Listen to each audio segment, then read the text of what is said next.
So, there comes a time when you say enough's enough.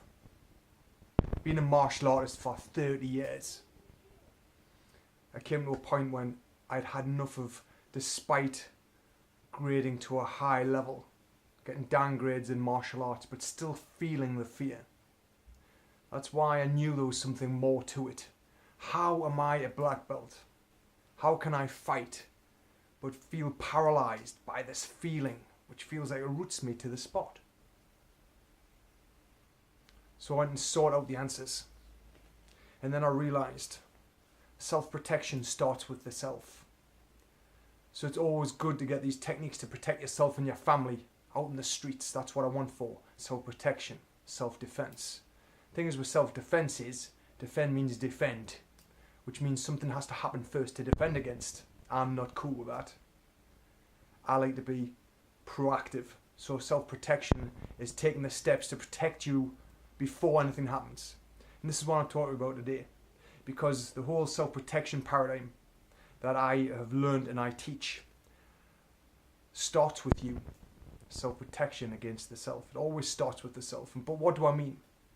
I'm talking about not just the outer game where you protect yourself from bullies or antagonists or people who are out to cause harm, and the inner game, the inner bully, your own fear, the thing that you allow to manhandle you and control you, which happens to so many people. It's happened to me, which is why I sought this out. And even when I found out about the self-protection, and I as I said, I studied it for 5-6 years, longer now of course,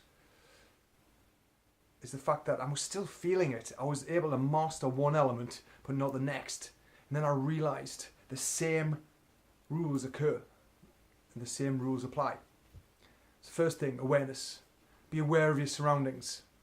On the street, that's not putting yourself anywhere where you could be in danger. So you're observant, you're very observant. You're always looking around to make sure that you feel safe. You're not oblivious, you're not wired into an iPod or looking at your phone or on the phone.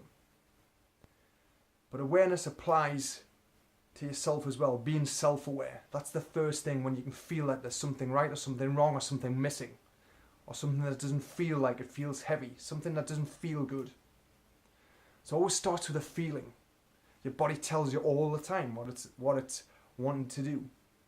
We then get to choose whether we listen or we ignore or we are totally oblivious, which is where most people are. I call this code white, which is based after the Cooper codes.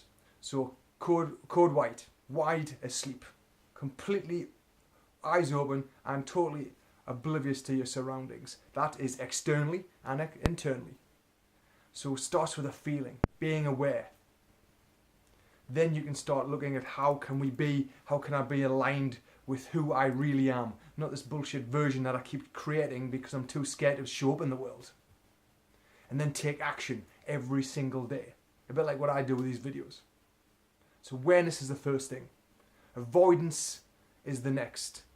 Externally, out in the street, out in the real world, awareness is first, then you avoid any potentially dangerous situation that your intuition is telling you. Internally, avoiding the thought patterns, the triggers that keeping you where you are, preventing you from moving forwards, or you're not allowing yourself from moving forwards for fear of some repercussion that you've made up, usually in your head. And then the last one, escape.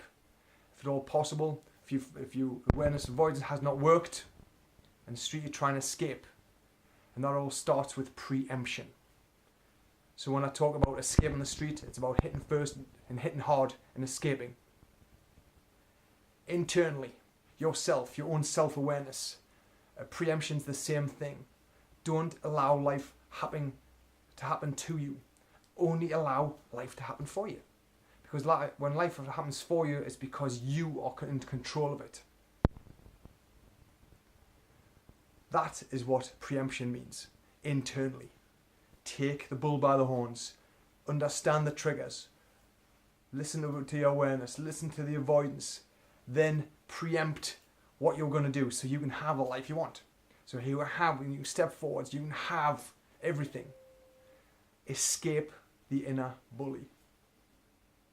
The correlation is exactly the same. Inner, outer, it's the same thing. We get to choose how we live our lives. Nobody else. We get to refuse whether we allow other people to control, to try and give us expectations, because they never work. It's all about acceptance of yourself. So be aware. The solution, when you're in your own game, is to ask for help. It's very difficult to get out of your own game because you're in it. You're in the emotions. You cannot have the 30,000 feet objective view because you're tied to it emotionally. So if you feel like this, if you feel like you're bullying yourself, if you feel like you're scared, if you feel like you're not aware of why you're struggling, so you can't avoid it, you can't see the triggers, and you can't preempt what's going on, and you feel it spiraling all the time, ask for help. Because you'll be amazed how much it will propel you forwards. I know, happens to me. And it happens to all the clients that I work with. If you're struggling, guys, you're watching this and thinking, yes, I am sick of being in the same place, reach out, let me know. And I can see how I can help you. Take care. See you later.